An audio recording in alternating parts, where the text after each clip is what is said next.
Welcome to Threads of Truth, a podcast where real-life mysteries meet internet speculation. Today, we're going to walk through one of the United Kingdom's most bizarre unsolved cases, one that has perplexed investigators and fueled paranormal legends for over 4 decades. The enigmatic death of Zigmund Adamski. Imagine this. It's a quiet Wednesday morning, June 1980, in the small, sort of unassuming town of Todmorden, West Yorkshire. A coal delivery driver, Trevor Parker, arrives at a coal yard, getting ready for his day. Just a normal day. Exactly. But his day takes this immediate and, profoundly unsettling turn. Instead of just coal, he discovers something utterly out of place. A man's body, neatly placed atop a 10-foot-high coal pile. Just resting there. Resting there. And the scene itself, it just defies logic. There are no footprints leading up to the top. Yeah. No signs of a struggle. Nothing to suggest a conventional explanation. Just this silent, still figure in an impossible location. This chilling image. It's almost too surreal to comprehend, really. It set the stage for a mystery that the coroner himself would later declare the most baffling case he had ever worked on. You can see why. It's a snapshot that immediately signals, this is no ordinary tragedy. What's immediately striking about that scene is its almost theatrical precision. The sheer oddity of the body's placement, so deliberately positioned, yet so, impossibly accessed. It instantly elevates this from a simple, tragic discovery to something truly extraordinary. Yeah, it's not just finding a body, it's where it was found. Exactly. It fundamentally streams of a narrative far beyond any mundane explanation. It pushes investigators and later the public to question the very fabric of what's possible. It's an image that captures the imagination precisely because it makes no logical sense. And that profound illogicality is what has kept this case alive for decades. So let's unpack this enigma, starting with the man at the heart of it all. Who was Zigmund Adamski? What do we actually know about him? Well, Zigmund Adamski was a 56-year-old Polish-born coal miner. He'd made his life in Britain. He lived in Tingley, West Yorkshire, with his wife, Leocadia. Okay. And by all accounts, from friends, family, neighbors, he was described as an incredibly simple, quiet, unassuming man. Just kept himself to himself. Pretty much. Known for his routine, his dedication to his work, his unassuming nature, and crucially, he had no known enemies, no hidden debts, no controversial affiliations, no history of mental illness or, erratic behavior. He's a very ordinary life, by the sounds of it. Utterly ordinary to all outward appearances. And this background is paramount because it makes his disappearance and subsequent bizarre death even more perplexing. Right, because there's no obvious reason for anything unusual to happen to him. Exactly. He wasn't involved in anything suspicious in the known volatile past or any lifestyle choices that would suggest he'd be targeted or find himself in such an extraordinary situation. He was, quite simply, an everyman. That normalcy, that quiet, predictable life, it only amplifies the sense of disquiet, doesn't it? It really does. An ordinary man, a quiet existence, and then this utterly inexplicable event. So what exactly transpired on the day he vanished, June 6, 1980? Okay, so on that Friday, June 6th, Adamski left his home around 3:30 p.m. His stated intention was entirely mundane, just a commonplace errand. He was going to walk to a local shop to buy some groceries. Right, something millions do every day. Exactly. He lived only a short distance from the local convenience store. This was a regular part of his routine. His wife, Leocadia, she expected him back shortly. But for Zigmund Adamski, that simple walk to the shop was the last time he would be seen alive by his family or anyone who knew him. He just never came back. Simply never returned home. That marks the beginning of this truly baffling mystery. The stark contrast between the prosaic nature of his last known activity and the bizarre circumstances of his discovery days later. It's one of the case's most haunting elements. It suggests something sudden, something completely unexpected must have happened. Some kind of sudden, violent, or just inexplicable interruption to a perfectly normal day. And then came the discovery, days later. And not in his local village, but 20 miles away? That's right, Todmorden. And here's where the timeline itself starts to get a little murky, which only adds to the layers of confusion in this case, even in the initial official reports. Exactly. The source materials actually present conflicting timelines regarding his discovery. It highlights the initial chaos, perhaps, or maybe just the disarray surrounding the early stages. So how long is he actually missing? Well, some reports indicate he was found on June 9th, which would mean he was missing for 3 days. Other sources state he was discovered on June 11th, meaning he was missing for 5 days. That's quite a difference. It is. And this inconsistency in the initial reporting itself adds to the overall enigma, underscoring how baffling the situation was from the outset.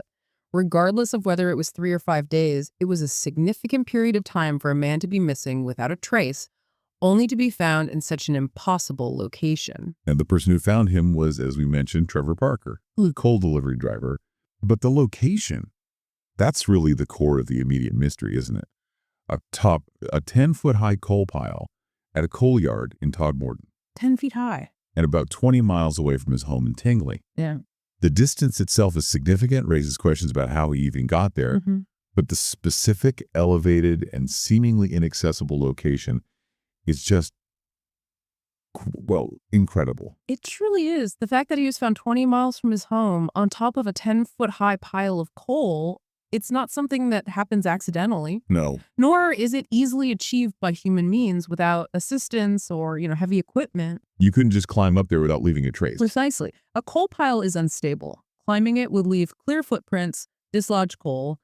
If he had simply wandered off or collapsed or even been attacked, the chances of him ending up precisely in that spot, undisturbed and without any clear path of ascent, are astronomically low. It immediately flags something deeply unusual. Exactly. This detail alone immediately pushes the case into a realm far beyond conventional criminal investigation. When we consider the broader implications, it's the first major, undeniable flag that something deeply unusual, something defying simple explanation occurred. So if the location was baffling, the condition of his body, once examined, presented a catalog of truly baffling details that defy easy explanation. They seem to contradict one another almost. Let's start with the immediate observation. No signs of struggle, no visible trauma, and no coal dust on his body or clothes, despite where he was found. A crucial point. Despite being found on a coal pile, a place you'd expect to be incredibly dirty, covered in grime, soot, dust, there was no coal dust whatsoever on his body or clothes. Not at all. None. This is profoundly significant. If he had been dragged there or struggled on the pile or even walked up it, his clothing would inevitably have shown extensive contamination. And crucially, there was absolutely no evidence of a struggle, no defensive wounds, no disarray of clothing that might suggest he fought off an attacker. So not placed there by force, it seems. It strongly suggests he wasn't placed there through any conventional forceful means, like being dragged or having fought off an assailant on the pile itself. It's almost as if he was simply placed down gently and cleanly, despite the rough, dirty environment. And then there's the peculiar grooming. This is a detail that truly makes you scratch your head. It really does. It introduces this unsettling element of deliberation. It's astonishing and arguably one of the most inexplicable details. His hair and beard had been freshly trimmed. Freshly trimmed, after being missing for days. Exactly. Think about that for a moment. He had been missing for 3 or 5 days, presumably without access to grooming tools, perhaps even in an unknown location. Yet his facial hair was neatly cut, almost as if he'd just left a barbershop. How is that even possible? Well, this detail deeply complicates any mundane explanation, like a simple accident, exposure, or a quick disposal after a crime. It implies a period of care, perhaps, or maybe a very specific and deliberate action taken by someone or something else. It hints at a controlled environment. Completely at odds with the disorienting nature of his disappearance and eventual discovery. And the clothing anomalies only add to the surreal strangeness. It creates this bizarre juxtaposition of neatness and disarray. He was wearing his own clothes, specifically his best suit. His best suit, yeah. Which was apparently unwrinkled and remarkably clean. Again, contrasting sharply with the environment he was found in. It's almost as if he was deliberately prepared or presented. His best suit, clean and unwrinkled, is not what you'd expect from someone who has been missing for days, possibly exposed to the elements or engaged in any kind of struggle or journey. It's pristine. But then, other things were wrong. Right. Contradictory to that meticulous presentation, his shirt was missing entirely. Just gone. Gone. And his jacket was buttoned incorrectly, specifically. The top button was fastened to the bottom buttonhole. That's odd. Deliberate, maybe? Yeah. Or just hurried. It's hard to say. Furthermore, his shoes and his wallet were also gone. These missing items, alongside the neatly presented suit, create a bizarre dichotomy that completely resists a coherent, logical narrative. Doesn't make sense. No, it's a jumble of baffling neatness and unexplained disarray that makes no human sense, pointing towards an intelligence at play that operated outside conventional human logic, perhaps. And here's where it truly gets unsettling, bordering on the profoundly mysterious. The unexplained burn marks found on his body and what was found on them. Yes, unexplained burn marks were found on the back of his neck and shoulders. What kind of burns? They weren't severe deep burns, more like distinct reddish marks. But what truly amplifies the intrigue and pushes the case further into the realm of the extraordinary is that these burns were treated with a peculiar, unidentified gel-like substance. Treated like someone tried to help. Possibly, or applied it for some other reason. Forensic analysis of the gel was utterly inconclusive. Labs in 1980 could not identify it. They couldn't identify it at all. No. It was described as a dark, translucent, thick, and sticky substance. Now, in 1980, forensic science, while not as advanced as today, could still identify most common substances. For labs to be utterly baffled by this gel, unable to even categorize what it was, suggests either a compound completely unknown to science at the time, or one that had somehow altered its composition in a way that defied standard tests. It wasn't just, we couldn't find a match. It was, we don't know what this is. Precisely. The presence of such an unknown substance, particularly one apparently applied as a treatment, is highly unusual. It's a persistent anchor for the mystery, pushing it firmly out of the realm of the ordinary. It begs the question, who or what applied this substance and why? Was it an attempt at healing or part of some other process? So with all these profoundly baffling and contradictory details, the impossible location, the clean suit, the missing items, the fresh grooming, the peculiar burns, and that utterly unidentifiable gel, what did the official investigation and the coroner ultimately make of it all? Well, the official cause of death was ruled as heart failure. Heart failure. After all that. Yes. However, this ruling came with significant caveats and a profound sense of bewilderment from the authorities. The coroner, James Turnbull, a man with 12 years of experience in countless death investigations, he didn't shy away from the profound mystery of the case. He famously stated, and I quote, "This is the most mysterious death I have investigated in 12 years as a coroner," and further described it as the most baffling case. Wow. Coming from a coroner, that's a huge statement. Incredibly powerful. Ultimately, he recorded an open verdict. Which basically means? It's essentially the legal system saying, we don't know. It leaves a case officially unresolved, preventing any specific conclusion of murder, accident, or suicide due to insufficient evidence. For the Adamski family, this meant not just a lack of answers, but a permanent legal limbo, denying them the closure a definitive ruling might have offered, however painful. So the police were definitely involved from day one. PC Alan Godfrey was the lead officer. That's right. He was among the first responders to the scene. What were their initial thoughts and actions? How did they try to make sense of this incredible scene? Initially, the police did lean towards a more conventional murder theory. Right, that makes sense. He was killed somewhere else and dumped there. That was their working hypothesis, that Adamski might have been killed elsewhere, perhaps in a more private setting, and then his body was transported and deliberately dumped on the coal pile to make it look like an accident, or maybe just to confuse investigators. It would attempt to account for the distance from his home. Did they have any suspects? They actually arrested a local man, Trevor Parker, the very coal delivery driver who found the body on suspicion of murder, probably just due to his proximity to the discovery. But he was released. Yes, released without charge due to a complete lack of evidence. The police simply couldn't make a conventional murder theory stick given all the contradictory evidence. The bizarre specifics of the body's condition, particularly the pristine clothing, the lack of struggle, those inexplicable burns, it made it impossible to fit neatly into a standard criminal investigation narrative. The evidence just didn't add up to murder.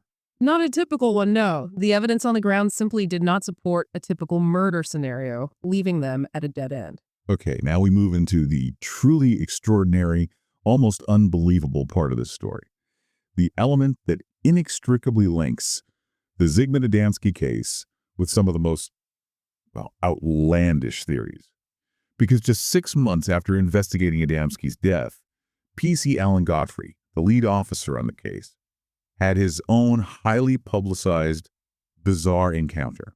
This is where things take a very strange turn. This is where the UFO connection becomes unavoidable, isn't it?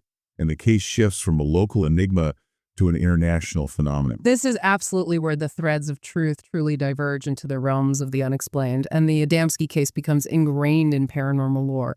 The timing is almost unbelievable. 6 months later. Just half a year after being the first officer on the scene of Zigmund Adamski's perplexing death, PC Alan Godfrey, while on a routine patrol in Todmorden, claimed to have seen a large, diamond-shaped UFO hovering over the road, illuminating the scene with an intense light. A diamond-shaped UFO. He described it as a large, black object with a pulsating light beneath it. He was so convinced by what he saw that he even sketched it meticulously in his notebook. A detailed drawing from a trained police observer. His immediate detailed account, coming from a police officer, it immediately lent a certain undeniable credibility to the extraordinary nature of his experience. And it wasn't just a sighting, was it? He reported a period of lost time during the encounter. That's a classic element in these stories. Precisely. That period of lost time is a classic and deeply unsettling element in many UFO and alleged abduction narratives.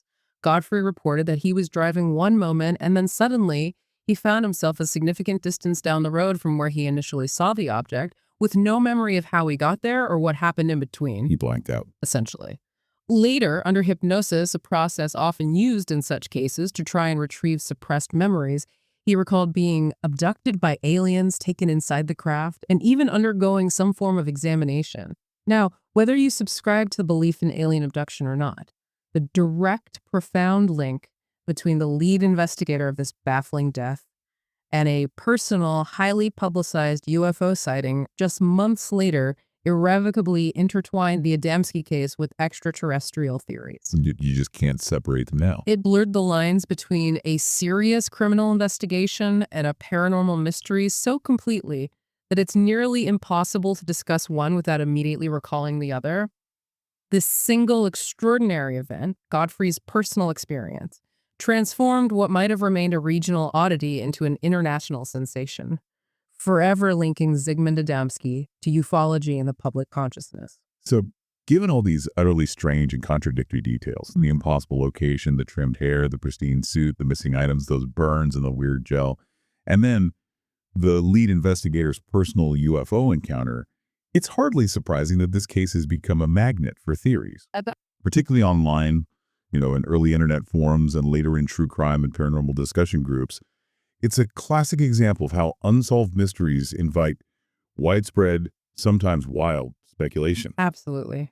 The vacuum created by the absence of a definitive, universally accepted, and logical explanation for Adamski's death created incredibly fertile ground for all sorts of alternative narratives to flourish. People need answers, right? People inherently seek answers, and when conventional explanations fail to account for such deeply unsettling inconsistencies, the human mind naturally turns to other possibilities, no matter how extraordinary or even fantastical they might seem.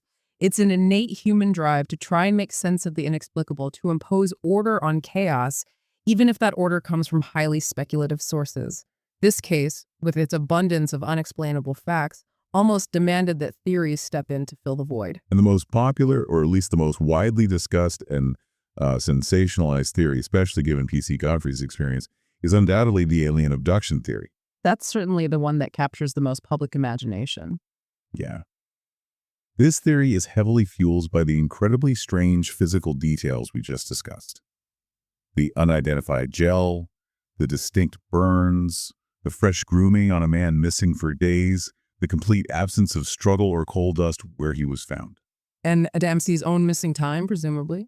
And of course, the unexplained missing time of Zigmund Adamski's disappearance. For those who lean towards this explanation, the narrative suggests he was taken by extraterrestrials, perhaps for examination or experimentation, and then for reasons unknown, maybe a botched return or deliberate drop-off return, albeit deceased, to this incredibly unlikely and conspicuous location atop the coal pile. Kind of ties all the weirdness together in a way. It offers a single, albeit highly speculative, explanation that attempts to tie all the bizarre, seemingly unrelated elements together under one extraordinary umbrella. But it's not the only theory floating around that attempts to rationalize the unexplainable. Some people have looked to more earthbound, albeit still conspiratorial, explanations, like the idea of MI5 or CIA involvement. Right. This theory operates on the premise that Adamski might have inadvertently stumbled upon or somehow been involved in classified intelligence operations. The core idea is that he was silenced to prevent him from revealing something he shouldn't have known or seen. Because it was the Cold War. Well, this gains a certain degree of traction from the Cold War backdrop of the 1980s, a period where clandestine operations by intelligence agencies like Britain's MI5 or the American CIA were common and often shrouded in extreme secrecy. Such a narrative appeals to those who tend to see hidden hands at play in unusual, unresolved events, suggesting a calculated, deliberate act of cover-up rather than something truly alien. Is there any evidence for that, though? Absolutely no direct evidence linking Adamski to any intelligence work, no. It makes this a purely speculative leap. And even more specifically, within that Cold War context, there's a variation. The Soviet espionage theory. Yes, this is a more particular Cold War conspiracy, often intertwined with the MI5 CIA theories. It suggests Adamski was a victim of mistaken identity, perhaps kidnapped as part of a Soviet espionage plot. Why him? Because he was Polish. The why here is often attributed to his Polish background. In the Cold War era, individuals of Eastern European descent might have been seen as potential targets for recruitment, extraction, or even misidentification in a shadowy spy game, particularly if they had family or connections behind the Iron Curtain. The theory posits he was taken, interrogated, and then perhaps died during the process, leading to a bizarre disposal to obscure the true nature of the event. Again, plausible in theory maybe, but again, there's no concrete evidence linking Adamski to any spy networks or mistaken identity scenarios. Highly speculative. then you have theories that try to bring it back to a more mundane but still profoundly mysterious medical accident theory. This tries to find a human-centric explanation for some of the oddities. This perspective attempts to rationalize some of the bizarre details without resorting to the supernatural or grand conspiracies. It suggests Adamski may have suffered a sudden medical breakdown or an acute episode during his walk, perhaps collapsing somewhere. The theory then posits that someone might have found him, a passerby, a private individual, perhaps even someone with limited medical knowledge, and attempted to care for him. And the gel. Perhaps they even tried to treat his burns with some kind of homemade or unconventional remedy that turned out to be the mysterious gel. After his accidental death, this hypothetical caretaker, panicking at finding a deceased man in their care or on their property, then disposed of his body in a bizarre, inexplicable way, perhaps placing him on the coal pile in a moment of extreme stress or confusion to cover up their involvement, or simply to make the death appear less connected to them. It tries to explain some things, but it still leaves many details, like the pristine suit, the specific grooming, and the complete lack of forensic trace evidence, difficult to account for in a purely accidental or panicked human scenario. And finally, a darker, more conventional criminal theory. A local crime cover-up. This suggests a more human, albeit still unsolved, act of violence. A few theories propose he was targeted due to personal disputes, perhaps over money or some local grudge, a more traditional motive for murder. And the weirdness was staged. Exactly. The strange circumstances of the body's discovery, the missing shirt, the incorrect buttoning, those bizarre burns, the remarkably clean state could have been deliberately staged. The idea here is that these oddities were intended to throw off investigators and make the death look far more mysterious than it was, thus deflecting attention from a more conventional, local crime and the true perpetrators. That would take a very clever, very careful killer, though. It's a convoluted explanation requiring a meticulous and highly intelligent killer, yes, but one that attempts to place the blame firmly on human agency rather than outside, inexplicable forces. It suggests the strangeness was a calculated distraction. And it's clear how the very nature of this case, a tragic death with so many elements of the inexplicable, made it ripe for intense media attention. Oh, absolutely. And later, with the advent of the internet, widespread discussion on early forums, true crime communities, this really solidified its place in paranormal lore, didn't it? Absolutely. The unusual, almost unbelievable details meant it was always going to capture headlines, first locally, then nationally. But the rise of the internet provided an unprecedented platform for these theories to truly flourish, connecting people who were equally fascinated and frustrated by the lack of definitive answers. It let people share their ideas globally. Exactly. It allowed for the collective imagination to fill the void, turning a regional enigma into a global point of discussion for decades. It's a powerful demonstration of how an unsolved case, particularly one with such strange characteristics, can transcend its initial investigation and become an enduring part of cultural storytelling, a modern myth even. The shared speculation creates a community around the mystery itself. This case truly is a masterclass in how an unsolved case can capture our imagination and endure for decades, becoming something more than just a police file. It absolutely is. The Adamski case perfectly illustrates how a single, unsolved case can transcend its initial criminal investigation to become a local legend and a source of international fascination. The profound lack of a definitive, universally accepted answer creates that vacuum, and as we've explored, theories of all kinds rush to fill that void, allowing imagination and speculation to flourish. It taps into that human need for answers. It taps into our fundamental human desire to understand the inexplicable, to find order in chaos. When that order cannot be found, the human mind struggles to let go, endlessly turning over the details. This case serves as a powerful testament to our deep-seated need for resolution, even when it remains elusive. And what truly keeps this case alive, what continues to haunt us and draws us back to it, are those unexplained details, the forensic anomalies that have never been adequately resolved by any conventional means. They are the true anchors of the mystery, aren't they? Indeed. The unexplained burns and the peculiar, unidentified gel remain arguably the most compelling physical evidence pointing to something beyond the ordinary. The inability of pathologists, even back then, to identify the gel, describing it only as that dark, translucent, thick, sticky substance. It's a persistent, perplexing anchor. A physical clue that makes no sense. It's a piece of physical evidence that simply doesn't fit into any conventional explanation, almost hinting at a technology or substance unknown to us. And then there's the sheer cleanliness and position of the body, the complete absence of coal dust, the remarkably pristine condition of his clothing, combined with his high, isolated, seemingly impossible placement on the coal pile. It continues to defy logical explanation through conventional means. How did he get there like that? No one has been able to convincingly explain how he got there in that state, let alone why. These details are the enduring questions that no theory has fully answered. But we can't fully explore this case without continually highlighting the unique and pivotal contribution of P.C. Allen Godfrey. Absolutely crucial. His role isn't just that of the lead investigator. He became an integral, almost an active witness to the very phenomena the case seemed to suggest. It truly is. Officer Godfrey's subsequent UFO encounter irrevocably blurred the lines between what began as a serious criminal investigation and what quickly evolved into a paranormal mystery. His involvement fundamentally shaped public perception of the case in a way that very few other cases have experienced. Without his sighting, maybe this case fades away. It's possible. Without his sighting, the Adamski case might have remained a perplexing local oddity, perhaps whispered about in Todd Morden for a few years and then faded into obscurity.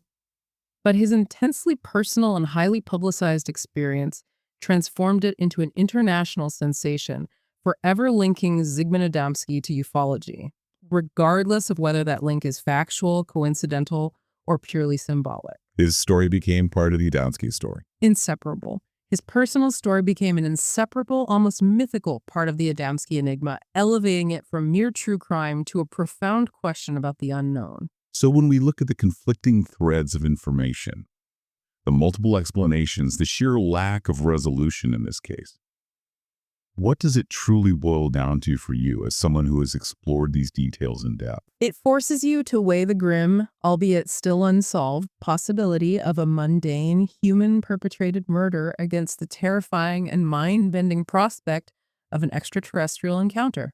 Two vastly different possibilities. Completely. We have the coroner's official heart attack ruling and open verdict standing in stark contrast to the overwhelming array of strange and contradictory forensic evidence. The official narrative simply cannot account for the burns, the gel, the peculiar grooming, the pristine clothing, or the impossible position of the body. And the family never got answers. No. This is the heartbreaking reality for a family that has never received a definitive answer, leaving them with a legacy of unanswered questions and profound uncertainty about what happened to their loved one. What happened to Zigmund Adamski remains profoundly elusive, a puzzle with far too many inexplicable pieces. It challenges our understanding of reality, forcing us to confront the limits of conventional investigation and the allure of the unknown. And that ultimately brings it back to you, the listener. What stands out to you in this case?